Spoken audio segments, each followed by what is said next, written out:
Welcome to today's explainer. I want you to start by just taking a breath. You know, the hidden cost of putting things off until tomorrow is something that quietly, almost invisibly steals the single most valuable thing we own, our future. Today, we're going to unpack a really profound story from Tales with Wisdom, and it perfectly captures the heavy, kind of melancholic reality of procrastination. Listen, this isn't just another talk about time management or productivity hacks. It's a story about what happens when laziness, quietly, day by day, robs you of your true potential. Let's be incredibly honest with ourselves right now. Have you ever had massive, big dreams, but taken literally zero action? You imagine this amazing success, you want a better life, and you tell yourself one day everything is going to change.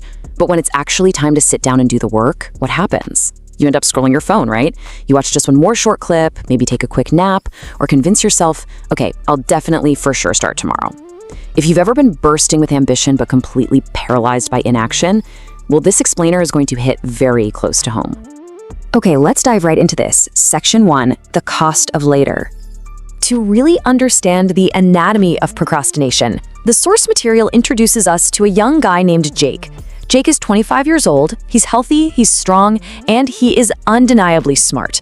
When he sits around with his friends, he talks so vividly about his grand visions for the future, like how he's gonna own the biggest farm in the whole county. He has all the confidence and ambition in the world. But Jake has a painful, hidden addiction. He is incredibly lazy. While the other farmers in his small Texas town were up way before sunrise, climbing into their trucks, working the land through the heat and the dust, Jake's field remained absolutely nothing but empty dirt. He just spent his days sleeping in a hammock or sitting under a tree, talking endlessly about his future.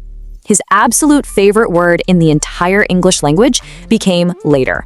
When his mom asked for help around the house, later. When bills piled up on the kitchen table, later. When the dirt in his field desperately needed tilling, later.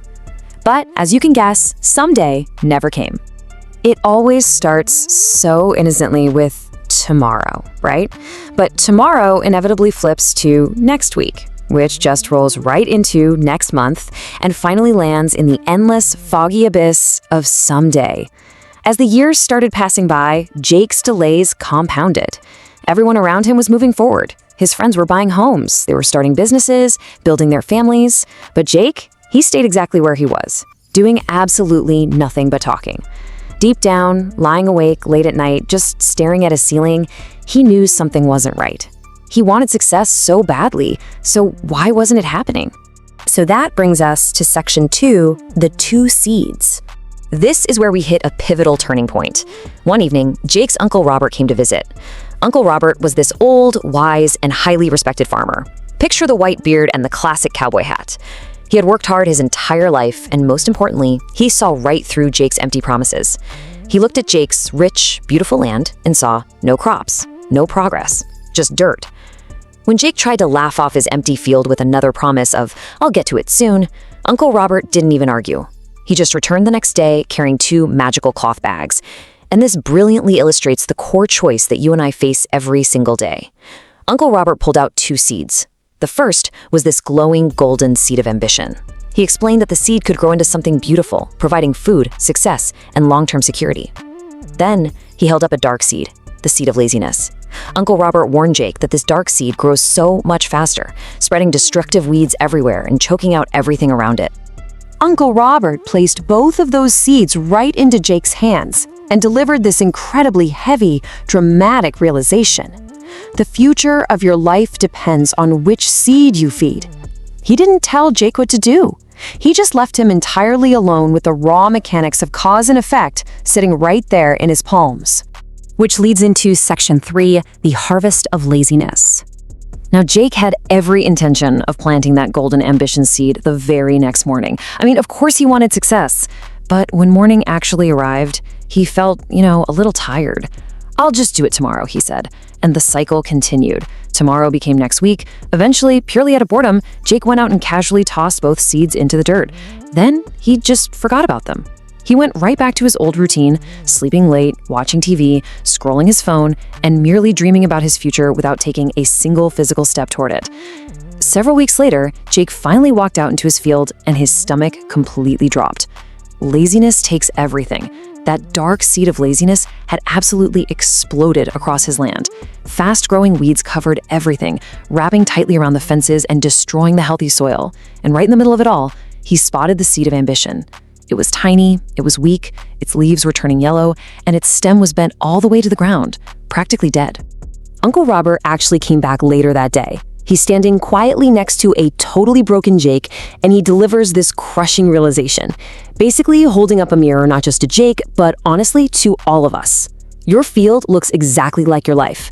In that exact moment, it hit Jake like a ton of bricks. The harsh truth was that the weeds weren't his actual problem. His endless excuses, his delays, his constant waiting for that perfect moment, that was the real problem. And that brings us to section 4, the power of discipline. That night, Jake finally hit his emotional breaking point. He sat entirely alone on his porch until like 4 a.m. For hours, he just thought about all his wasted time, the ignored opportunities, and all the empty promises he had broken to himself. He cried, and not because he failed, but because he realized he had been failing himself for years. And right there in the pitch dark, Jake finally stopped dreaming. He made a real, concrete decision. Let's look at how this builds. The next morning, there were zero excuses, just a brutal, blister-inducing reality out there under the hot Texas sun. Step 1, wake before sunrise. Step 2, pull the weeds. Step 3, repeat daily. His hands blistered, his back ached, and man, some days he almost quit. But every single time he looked at that tiny, dying ambition plant, he just kept pulling weeds. It was daily, consistent, incredibly unglamorous action that eventually saved the plant. But more importantly, it completely transformed Jake into a man of true discipline. It's so critical to understand this contrast. Uncle Robert told Jake earlier that ambition is deeply fragile. It needs your effort, it needs discipline, it needs daily action. If you ignore ambition, it dies. But laziness? Here's the wild part. Laziness needs absolutely nothing. It is the default state. It doesn't require a master plan, it doesn't require energy, and it certainly doesn't require any hard work. It grows while you wait. Seriously, take a second to really process that. Procrastination is not a pause button on your life. When you constantly say tomorrow, you're actively nourishing failure. Laziness grows while you sit in a hammock, it grows while you scroll your phone in bed, and it steadily, quietly chokes out the life of the very things you claim you care about the most. Moving on to section 5, feed your ambition today. Which brings this whole story right back to you. The life you want to build, it isn't created by sudden bursts of fake hyped up motivation. Motivation is just a feeling, and feelings fade, they always do. The life you actually want is built by what you do when that motivation completely disappears. Your future isn't waiting for what you might do tomorrow, it is waiting for what you choose to do today. So the absolute crucial point is this: ambition requires your sweat and your effort. Discipline has to be a daily practice because, again, motivation is entirely temporary. Actually doing the work beats dreaming about the work every single time. And if you just ignore your laziness, it will 100% destroy your potential. We all have these two seeds inside of us. A dream without action is literally just a wish, and every single day you wait, those weeds just keep on growing. I want to end this explainer with a genuine challenge for you. What is one dream you've been putting off? And what specific action will you take today to move closer to it? I don't mean tomorrow, I mean today. If this story hit home for you, be sure to like and subscribe to Tales with Wisdom for more powerful insights just like this one. Take a moment, think about that question, and really let it sink in. Stop waiting for the perfect moment. Go out there, right now, and start pulling your weeds.